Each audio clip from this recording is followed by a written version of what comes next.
hunt begin. Hi. Alright, what is going on, guys? It is great to have you back to the most amazing gaming channel in the world.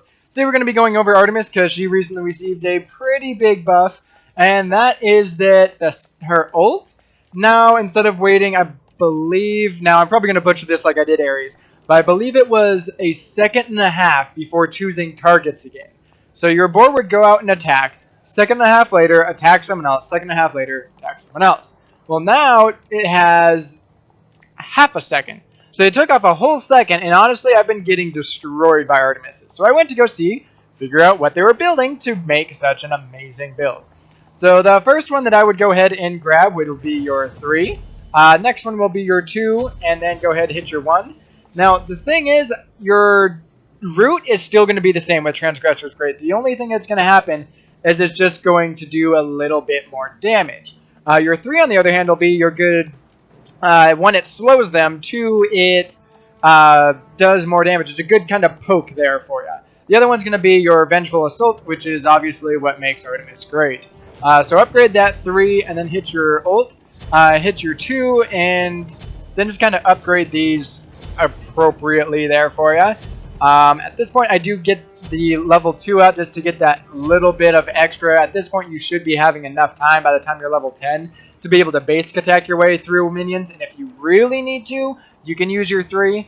So go ahead and get that 2 again and upgrade your 3. Hit the ult and then finish off your 3 there for you. Like the root is good, but like I said, it doesn't reduce the cooldown. Or I guess it does reduce the cooldown, my bad. But it doesn't like root them for any more than anything else. So that is definitely worth it to go through with the trinkets, because your only really escape is by activating your 2 to gain that movement speed or using your ult to get out of it.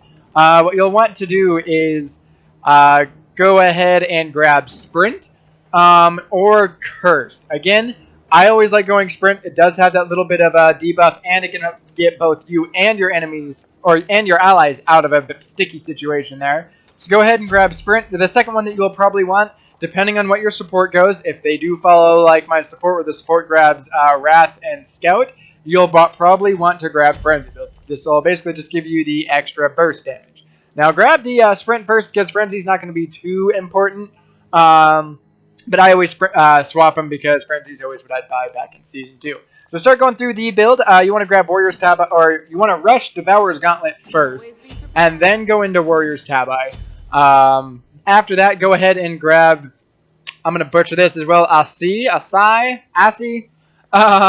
because this is really good. It just gives you that little bit more attack speed, the pen, and the lifesteal. So that is super, super helpful. After that, go ahead and grab Concise, Deathbringer, and Rage. This is basically just going to allow you to absolutely destroy. And really, at this point, all you have to do is land someone in your route, and you're probably going to kill them. The reason why I say that is because if you root, it's not only going to do damage, but you activate your 2, and by the time they can actually get out, they're dead. Same thing is, if you do need, go ahead and activate your ult, and pair your ult if you really want to just secure a kill. Use your ult as soon as he attacks, throw down your root, and they get stuck in that as well. So, like, that is something I've seen done really well. I've done that to a couple people. You engage with your ult, and as soon as they hit one person, then you follow that up with a root, because they basically, unless they activate beads, they're going to be fucked. And even with so, you have a 90-second cooldown, which is really, really good considering beads, I believe, are at 180-second cooldown. So you can literally use this twice before they get their beads if you use it immediately as it comes out. But anyways, guys, hopefully you enjoyed the build.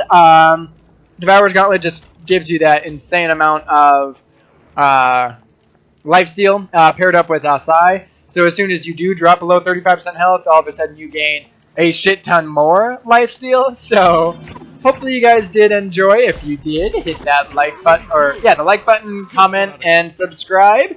And until the next time, have yourself a fucking amazing life.